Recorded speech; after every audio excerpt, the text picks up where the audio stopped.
www.sudanesesongs.net.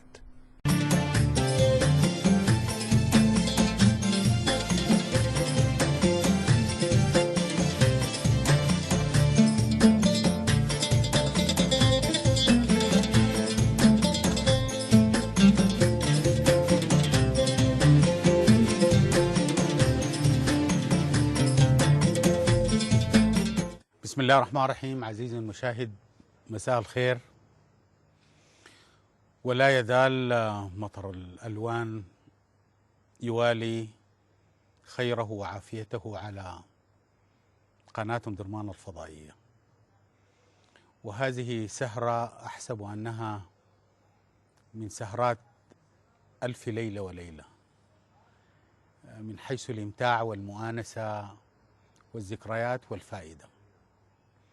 هذه سهرة يحس بها كل أب سوداني، كل أم سودانية، فلكم ما تمنت الأمهات السودانيات والأخوات والأزواج والأقارب والأباعد أن يكون في أي منزل من منازل السودانية، أي صقعة، أي قرية، طبيبة وطبيبة. وما زالت العبارة الأكثر تداولا وحميمية في حياة المهن الدكاترة ولادة الهنا. هذه ليلة مليئة بالعافية، مليئة بالذكريات، مليئة بالجهد، مليئة بالصحة، البيئة والناس والوطن، العافية بكل المعنى الكبير. أنا سعيد جدا أن يطيل معنا في هذه الليلة المعقمة لفيف من كرام المواطنين، مش العبارة الأشهر في تاريخ السياسة السودانية. معي الدكتور الصادق الهادي المهدي، والصادق له مرضى وله أحباب،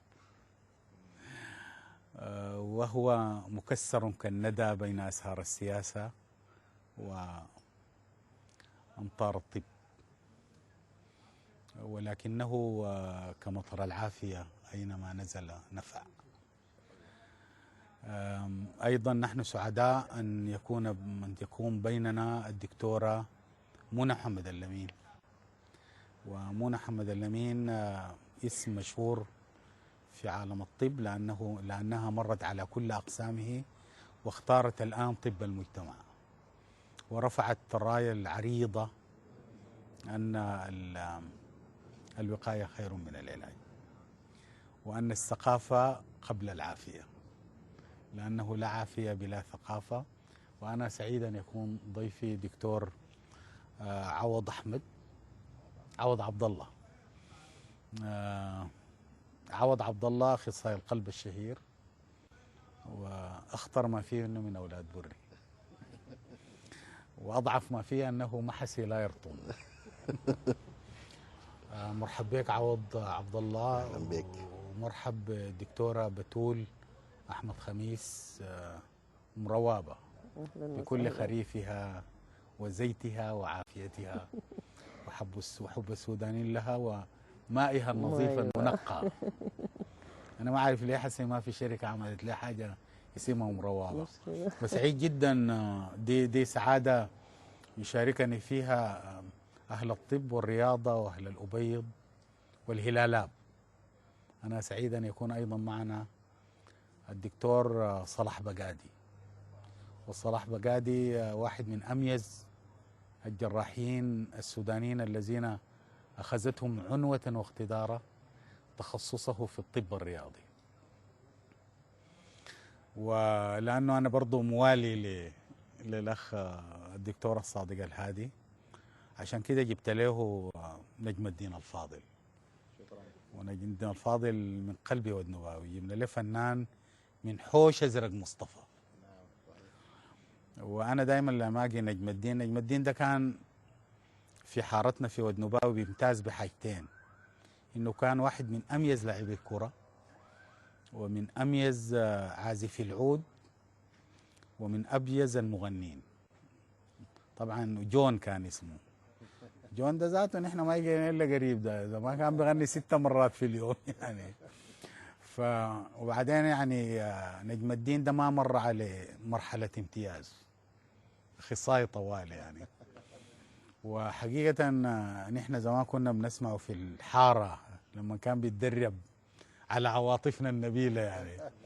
فأنا بقوم أقول لها نجم الدين أول ما أشوفك طوالي بتذكر أندب حظي يا مامالي، وأندب حظي يا مامالي الليلة حتكون موزعة المشاعر ما بين المرضى والأطباء.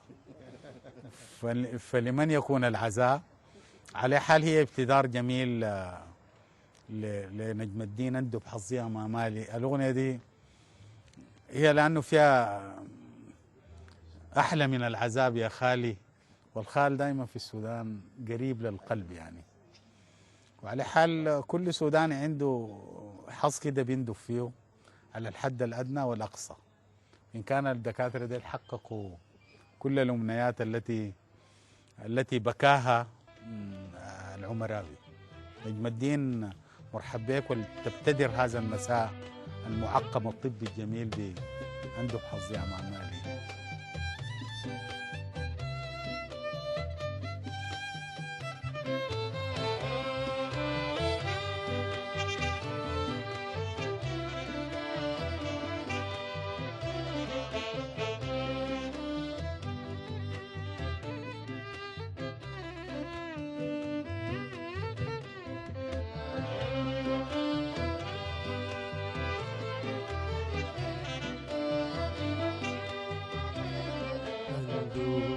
حظي آمالي ودهري قصدني مالو مالي.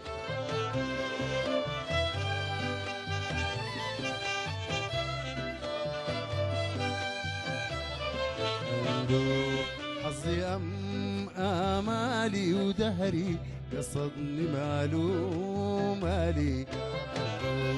حظي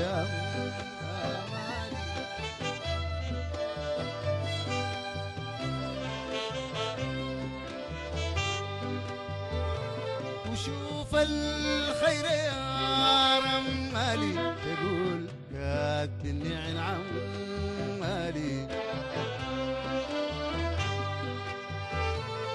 شوف الخير يا رمالي عظيم قد النعن عمالي.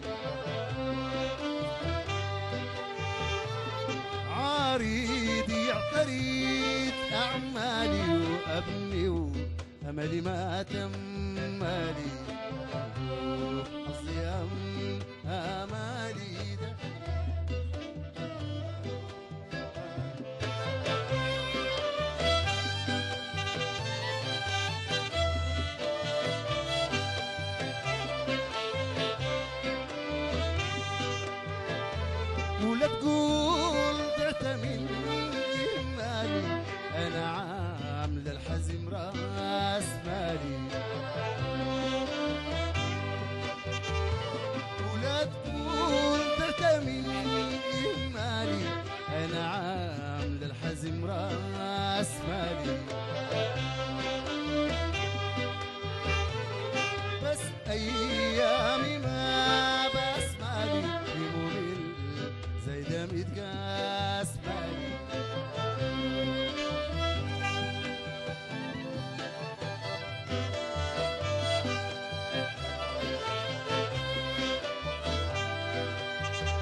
حميد خصالي واصلي من الجناب العالي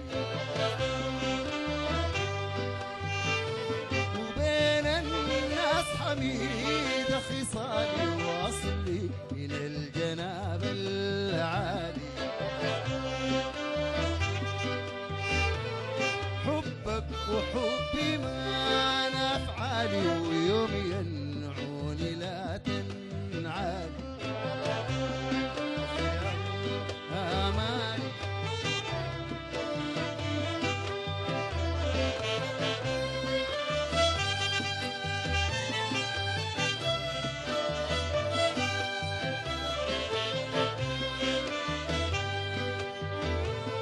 قلبي من الوساوس خالي واليوم مشغل يا خالي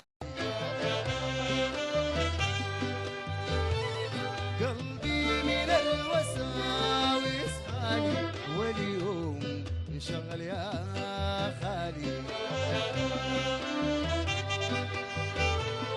لو كان في اللحد إدخالي أحلى من العذاب يا خالي صيام آمالي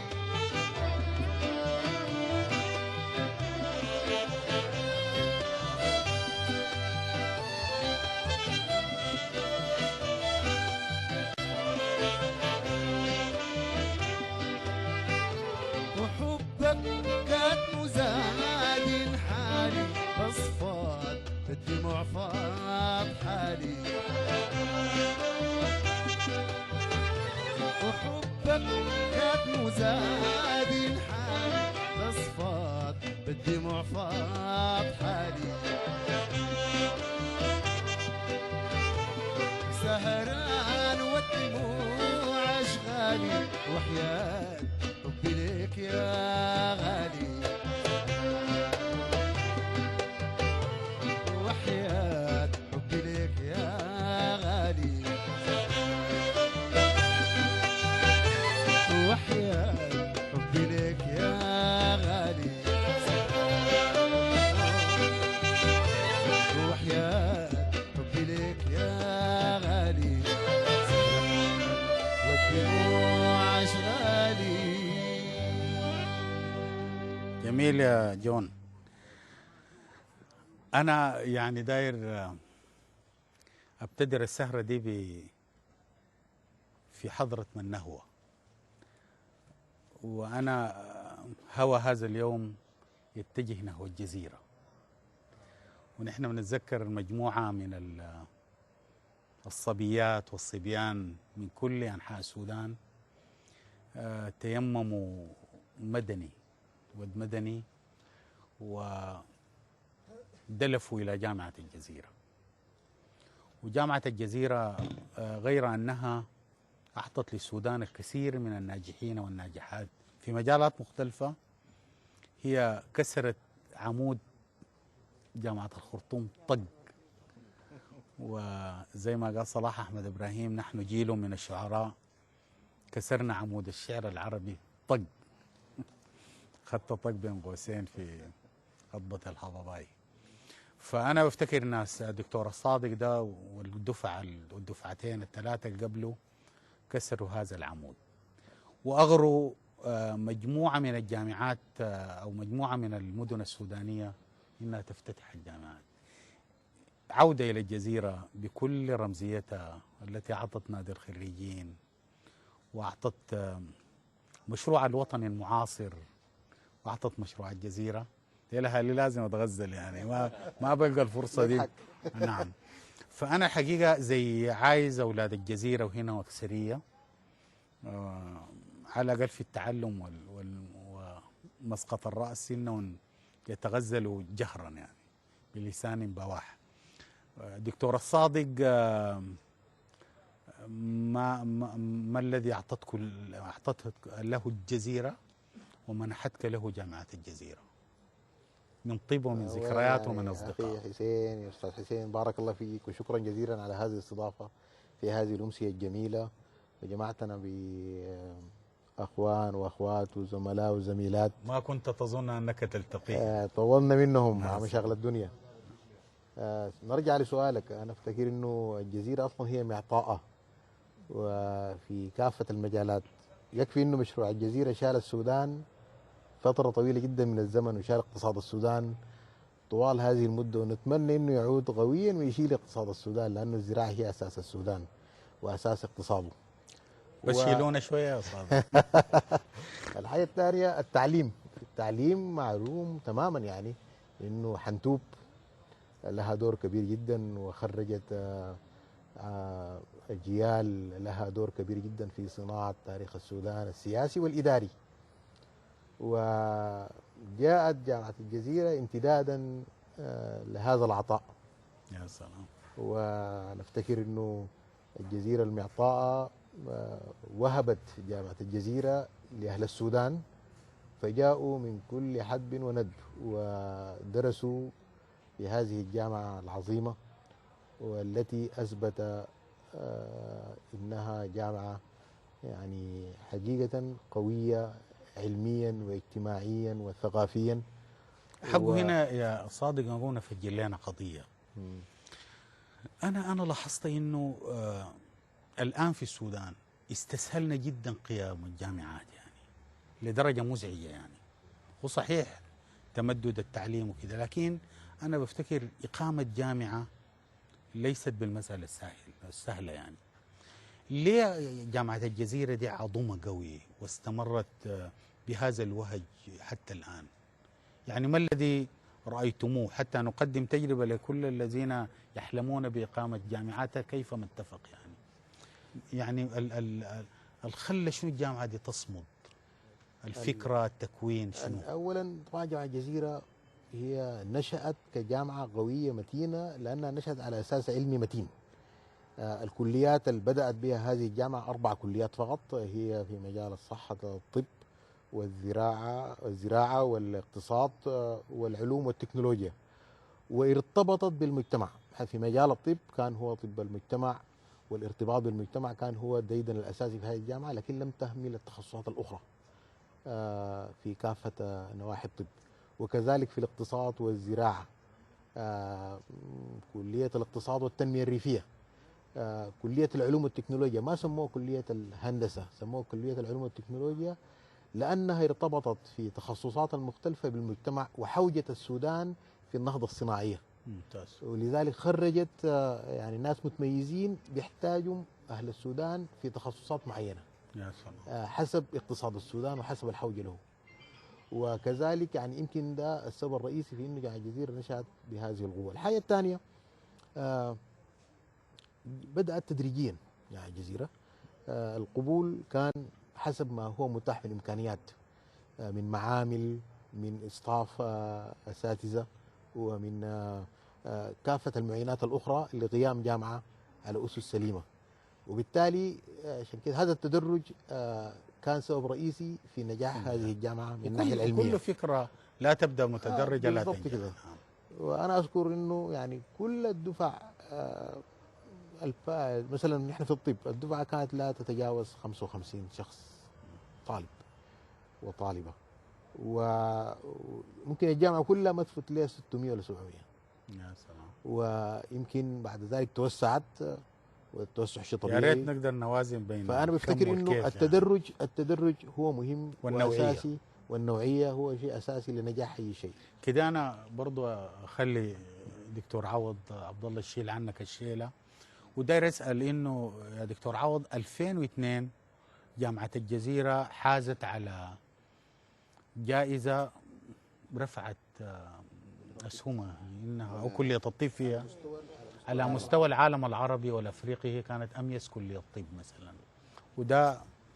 ودي إضافة لجامعة الجزيرة، إضافة للجزيرة، إضافة للسودان. تفتكر ليه حصل ده يا دكتور؟ بسم الله الرحمن الرحيم.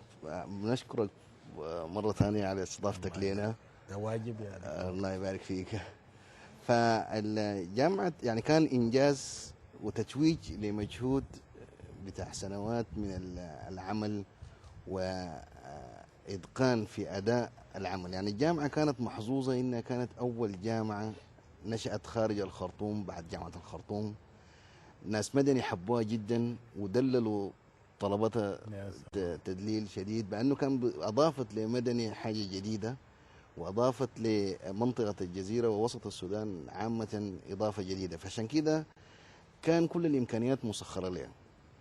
استفادوا من كل الأخطاء اللي كانت في الجامعات الثانية، وبنيت على أسس من فيها نظام تعليمي جديد صراحة يعني. فعشان كده قدروا إنه يبدعوا. الجائزة دي جات تتويج للمجهود ده، أنا بفتكر إنها جات متأخرة 2002. في وقت ده نشأت فيه جامعات في دول عربية عندها إمكانيات لا تقارن بإمكانياتنا في السودان، لكن ده بيوريك إنه صلابة العمود بتاع جامعة الجزيرة. يا سلام. يعني التميز بتاعهم مش كان بس في عدد الطلاب القليلين فيها، لأنه الناس كان التعليم يعني 1:5، إنه أستاذ واحد بدرس 5 طلبة في عيان. دي ما بتحصل هسه، يعني بتكون 40 نفر 20 نفر، العيان بيكون زهج. دي ما كانت متاحة غير في جامعة الجزيرة، إنه الأستاذ يكون عارفك أنت اسمك واسم أبوك وعارف منطقتك وين، والسؤال بتوجه لك باسمك، ما في طريقة تلبد من السؤال، ما في طريقة ذوق. فعشان كده كان في رابطة قوية بين الأساتذة والطلاب.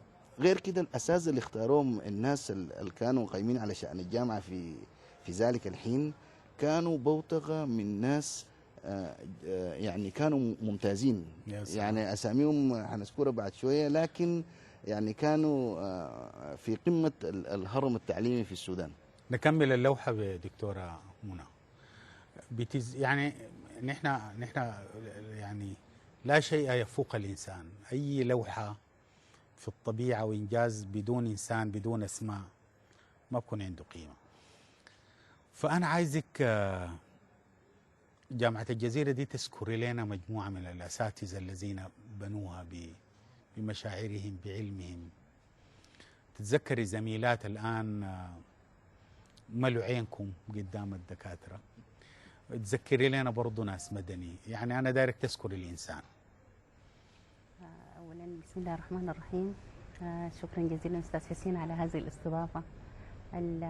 زي ما قال الدكتور سلمي لنا على دكتور فتح الرحمن اللي هي أتاحت يعني فرصة لقاء بزملاء الواحد يعني فترة طويلة ما التقى بهم.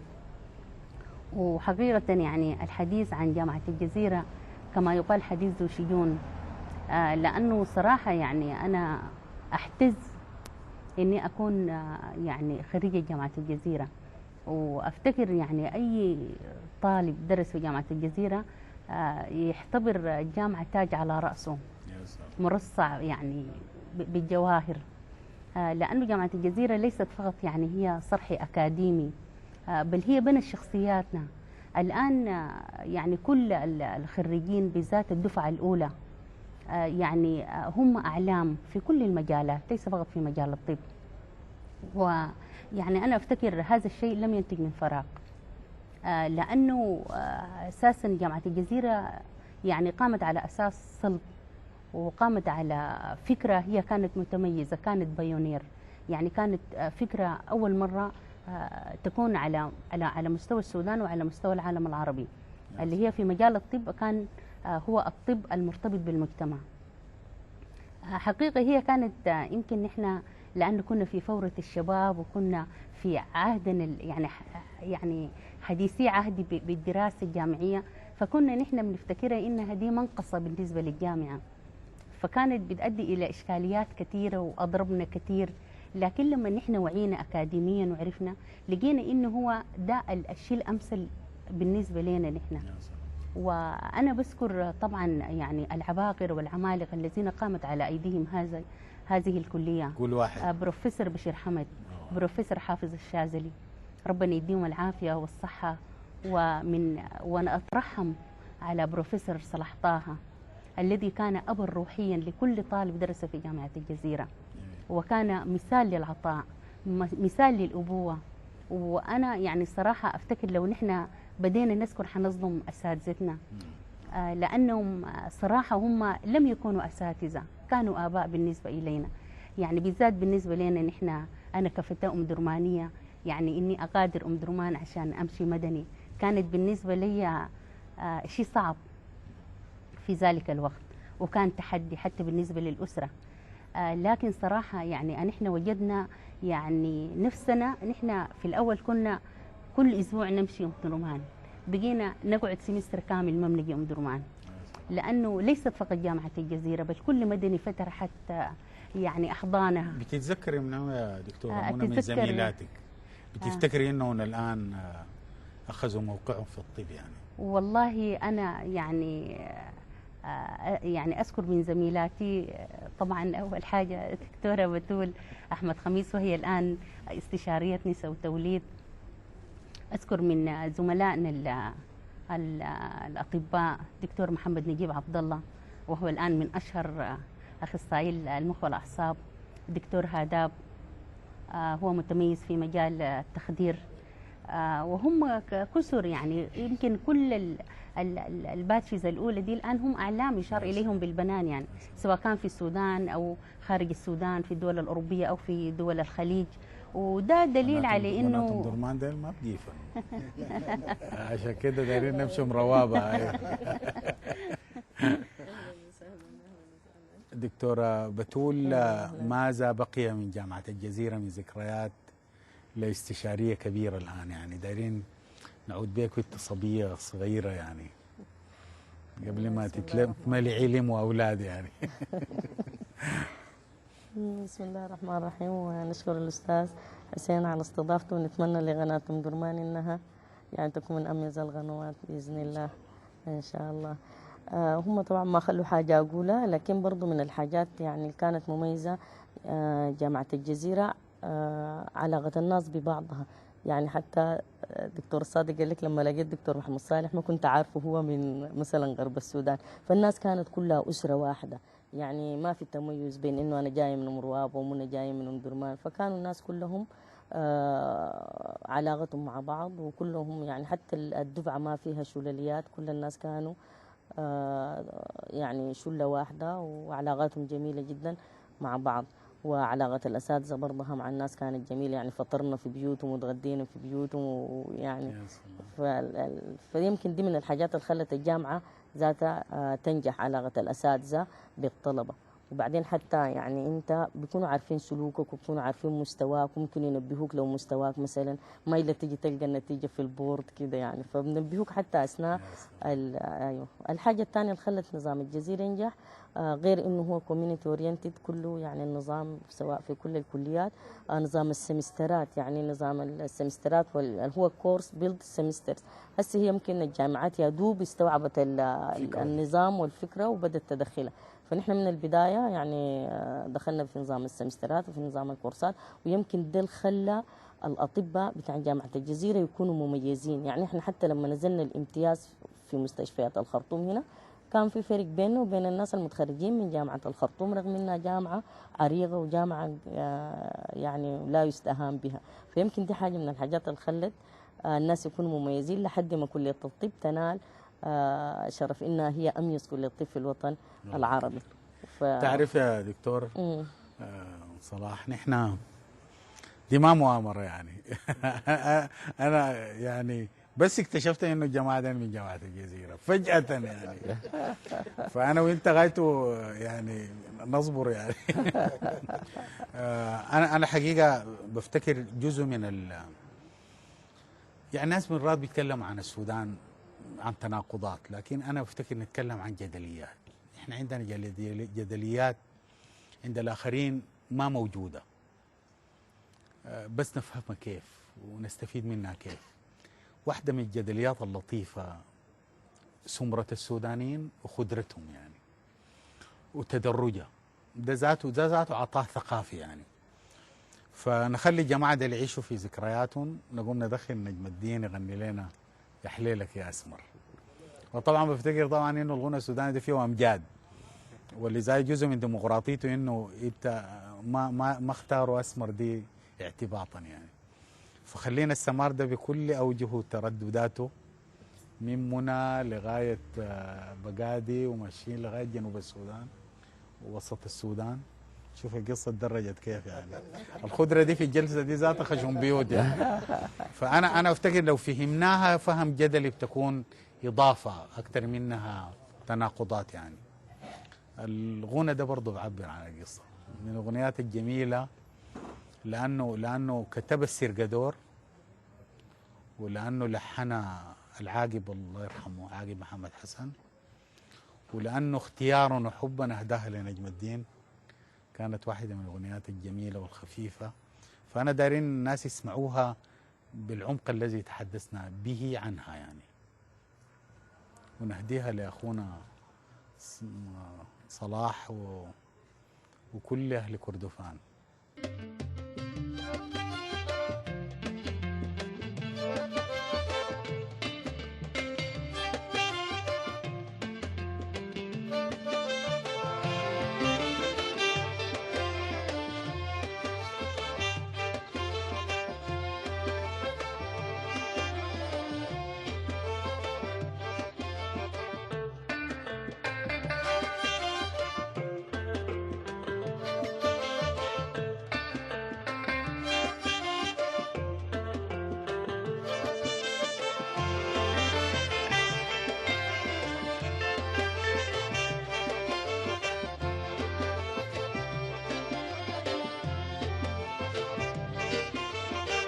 ليلك يا أسمر أبيت عيوني تسهر، ليلك يا أسمر أبيت عيوني تسهر، مانعني الوصال مانعني الوصال.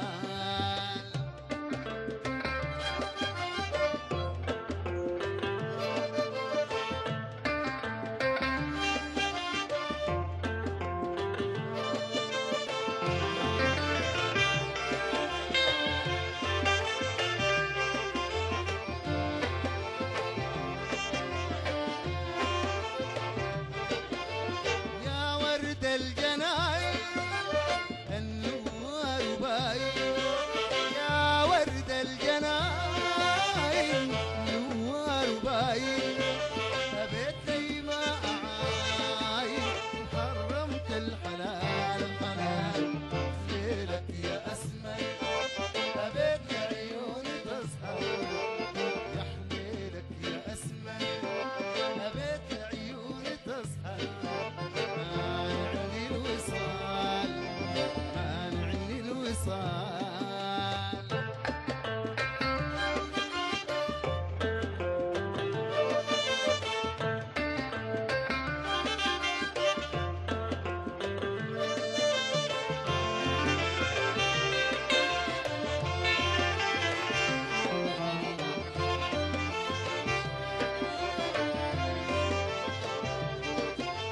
داير ما عليك ولمين اشتكيك، داير ما عليك ولمين اشتكيك، انا اللي اهترت فيك وجيرانك محال محال.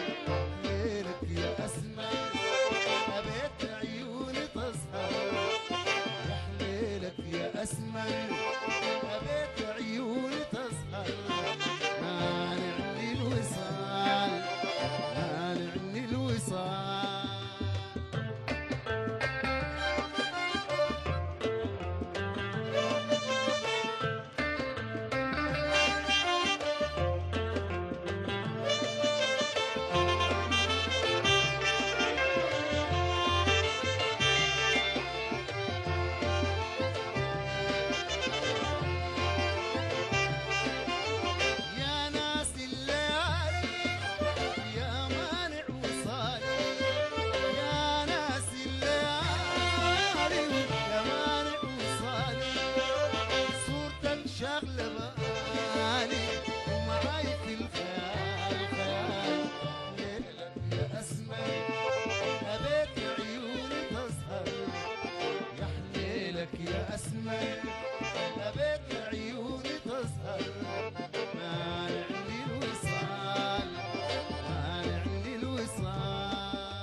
ما